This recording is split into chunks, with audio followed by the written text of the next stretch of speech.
Breaking news చూస్తున్నాం. సిద్దిపేట జిల్లా మిరుదొడ్డి మండలం చేప్యాల గ్రామంలో ఒక విషాదం చోటు చేసుకుంది. కొత్తగా పెళ్ళైన ఒక జంట సాయి కుమార్, ప్రణతి, వీళ్ళిద్దరికి రీసెంట్గానే పెళ్ళైన తర్వాత హైదరాబాద్కి వచ్చే ప్రయత్నం చేస్తున్నారు. ఇద్దరు బైక్ మీద వచ్చే ప్రయత్నం చేస్తున్నారు.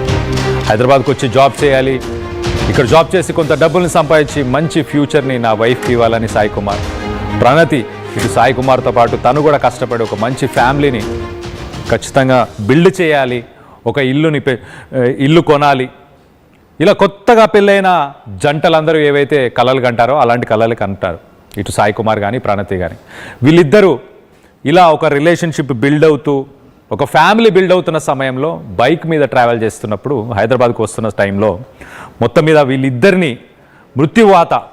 మృత్యువు వీళ్ళని వెంబడించింది. ఇటు సాయి కుమార్ అలాగే ప్రణతి వీళ్ళిద్దరూ బైక్ మీద ట్రావెల్ చేస్తున్నప్పుడు అదే బైక్ని ఒక ట్రాక్టర్ వచ్చి ఢీ కొట్టింది.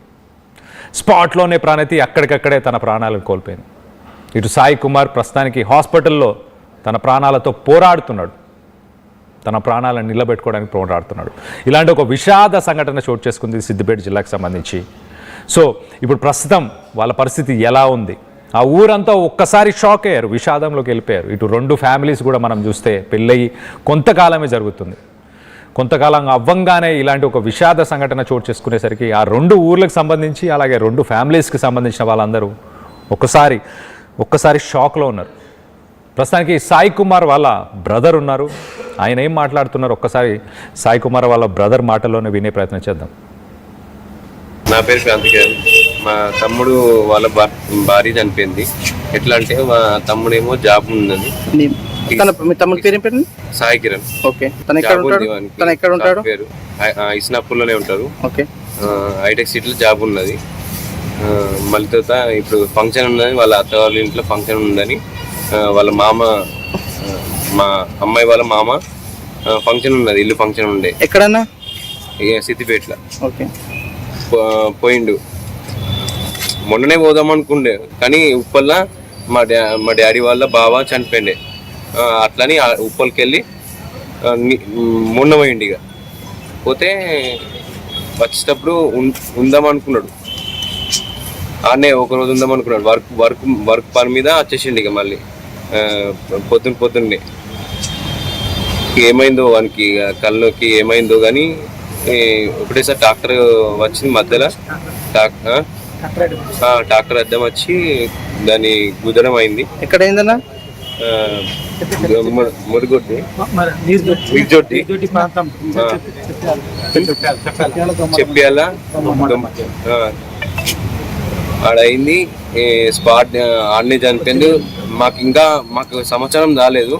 అంబులెన్స్ అందరికి కాల్ చేసి నాకు మా డాడీకి కాల్ చేసి, మా డాడీ ఫోన్ నా దగ్గర ఉన్నదనమాట. కాల్ చేస్తే ఇక డాడీకి ఇంకో నెంబర్తో కాల్ చేస్తే తెలిసి రా డాడీ అనుకొని మేము తీసుకెళ్ళాం. వాళ్ళు అంబులెన్స్ అతనేమో ఇంకా ఇంకా చెప్పలేదు డెడ్ అని. వాళ్ళకి అర్థమైంది లోపలిదాకా. అది హాస్పిటల్కి వెళ్ళిన తర్వాత బతికే ఛాన్స్ ఉండొచ్చు అన్నట్టు అనుకున్నారు. అమ్మాయికి సీరియస్గా ఉన్నది, అబ్బాయి బాగానే ఉన్నాడు అన్నట్టు మాట్లాడినాం. మళ్ళీ తర్వాత లోపలికి పోయిన తర్వాత అబ్బాయికి చెప్పకుండా మాకు చెప్పిండి. ఇక రైట్. మెదక్ మహేష్ ఉన్నారు మనతో పాటు. మా ప్రతినిధి మహేష్తో మాట్లాడి మరిన్ని డీటెయిల్స్ తెలుసుకునే ప్రయత్నం చేద్దాం. మొత్తం మీద ఇటు ఫ్యామిలీ ఈవెంట్ ఏదో అటెండ్ అవ్వడానికి హైదరాబాద్ నుంచి వచ్చి మళ్ళీ రిటర్న్ వచ్చే ప్రయత్నంలో చిట్యాల పరిసర ప్రాంతాల్లో ఈ సంఘటన చోటు చేసుకున్నట్టు తెలుస్తుంది. సో మొత్తం మీద ఒక ట్రాక్టర్ అనుకోకుండా అడ్డు రావడమా, తనకు కనిపించలేదా? మొత్తానికైతే ఇటు సాయి కిరణ్కి ఇప్పటికీ దాని గురించి ఇన్ఫర్మేషన్ లేదు. తన భార్య లేదన్న విషయం ఇప్పుడు సాయి కిరణ్కి ఇప్పటికీ తెలియదని చెప్పి తెలుస్తుంది. వాళ్ళ బ్రదర్ కార్తిక్ చాలా క్లియర్గా చెప్తున్నాడు, ఇటు తనకు చెప్పకుండానే దాచిపెట్టారు అని చెప్పేసి. సో పెళ్ళై 1 సంవత్సరం కూడా అవ్వలేదు, ఇలాంటి ఒక విషాద సంఘటన అయితే చోటు చేసుకుంది. ఇటు హైటెక్ సిటీలో వర్క్ చేస్తున్నాడు, ఒక ఐటీ ఎంప్లాయీ అన్నట్టు తెలుస్తుంది. ఇద్దరు లక్షణంగా ఉన్నారు చూడ్డానికి.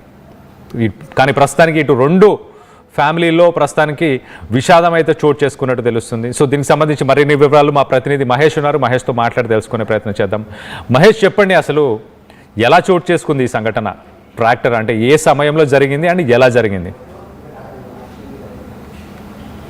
ఖచ్చితంగా కళ్యాణ్, ఇప్పటికే సిద్దిపేట జిల్లాలో మండలం పెద్ద చెప్పాల గ్రామ సమీపంలో ఉన్న ఇల్లమ్మ గుడి వద్ద వీళ్ళిద్దరు కూడా సిద్దిపేటల గృహ ప్రవేశానికి వచ్చారు.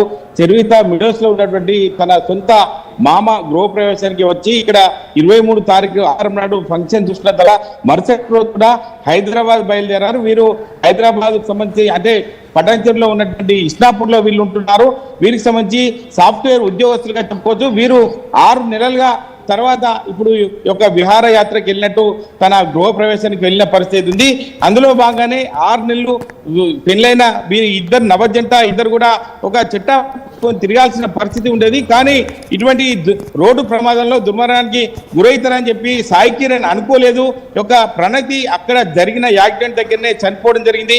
వీరిద్దరు కూడా ఎంతో ముచ్చటగా ఉన్నారు. కానీ ఎన్నో ఏళ్ళు కలగా ఉన్న వీరు ఈ యొక్క రోడ్డు ప్రమాది చనిపోవడానికి ఇప్పటికే సాయి కిరణ్ ఇప్పటికీ సిద్దిపేట జిల్లాలో ఉన్నటువంటి గజ్వేల్ ప్రభుత్వ హాస్పిటల్లో ట్రీట్మెంట్ తీసుకుంటున్నారు. కానీ కుటుంబ సభ్యుల మధ్య చూస్తున్నట్టయితే ప్రణతి సిద్దిపేట, అదేవిధంగా ఎవరైతే సాయి కిరణ్ ఉన్నారో అతను కామారెడ్డి జిల్లాలో ఉన్నటువంటి రిచ్కుందగా చెప్పుకోవచ్చు. వీరిద్దరు కూడా మ్యారేజ్ అయ్యి 6 నెలల తర్వాత ఇటువంటి దారుణం చోటు చేసుకోవడానికి ఒక ఇరు కుటుంబాలకు సంబంధించిన ఒక కుటుంబ సభ్యులు జీర్ణించుకోలేకపోతున్నారు. ఎందుకంటే వీరిద్దరూ కలిసిమెలిసి ఉండాలి, భవిష్యత్తులో ఓ మంచి కుటుంబాన్ని నిర్మించుకోవాలి, ఖచ్చితంగా భవిష్యత్తులో వారు కూడా పిల్లల్ని కనాలి అని చెప్పి కాన్సెప్ట్ తోని ముందుకెళ్తారు. ఎవరైనా ఖచ్చితంగా ఇటువంటి సంఘటన ఒక తీవ్ర విషాదాన్ని చెప్పవద్దు. ఈ యొక్క దుర్ఘటన చూస్తుంటే ఇద్దరి కుటుంబాల్లో శోక సముద్రంగా చెప్పుకోవద్దు. అంటే అమ్మాయిని చూస్తుంటే ప్రణతిని చూస్తుంటే ఎంతో ఆనిముత్యంగా ఉంది. ఇటు సాయి కిరణ్ కూడా ఇద్దరు సాఫ్ట్వేర్ ఉద్యోగం చేస్తున్నారు కాబట్టి వీరిద్దరికి ఒక యాక్సిడెంట్ ద్వారా ట్రాక్టర్ బ్యాక్ సైడ్ గుద్దుకోవడం లేని ఇటువంటి సంఘటన చోటు చేస్తుంది. ఇప్పటికే మిడిదొడ్డి పోలీసులు ఎస్ఐ మమతతో పాటు కేసు నమోదు చేసుకుని దర్యాప్తు చేస్తున్నారు. ఈ యొక్క ఇరు కుటుంబాల మధ్య వీరందరినీ చూస్తుంటే గజ్వేల్ ఏరియా హాస్పిటల్లో వీళ్ళు సంబంధించిన ట్రీట్మెంట్ తీసుకున్నటువంటి సాయి కిరణ్ ను ఓదార్చున్నారు. కానీ ఆయన ఇప్పటి వరకు భార్య చనిపోయిందా లేదా అని చెప్పి ఆయనకు కూడా ఇప్పటి వరకు విషయం తెలియదు. ఇద్దరు బంధువులు కూడా శోక సముద్రంలో మిగిలిపోయారని చెప్పుకోవచ్చు. Kalyan. Right Mahesh, thanks for the latest update. మొత్తం మీద ఇటు సిద్దిపేట జిల్లాకు సంబంధించిన ఒక న్యూలీ మ్యారీడ్ 6 నెలలు మాత్రమే అయింది వీళ్ళిద్దరు పెళ్లి చేసుకొని. సో వీళ్ళిద్దరి లైఫ్స్ ప్రస్తుతానికైతే ఒక రకంగా స్పాయిల్ అయిపోయినాయి. ఇటు వాళ్ళ ఊర్లకు సంబంధించిన వాళ్ళు కానీ అలాగే వాళ్ళ రిలేటివ్స్ అందరూ కూడా ప్రస్తుతానికి శోక సందర్భంలో మునిగిపోయారు. సో మొత్తం మీద ఇలాంటి సంఘటనలు జరగకుండా ఉండడానికి ఏం చేయాలి అన్న దానిపై మీ అభిప్రాయాలను కూడా కింద కామెంట్ రూపంలో తెలియపరచండి.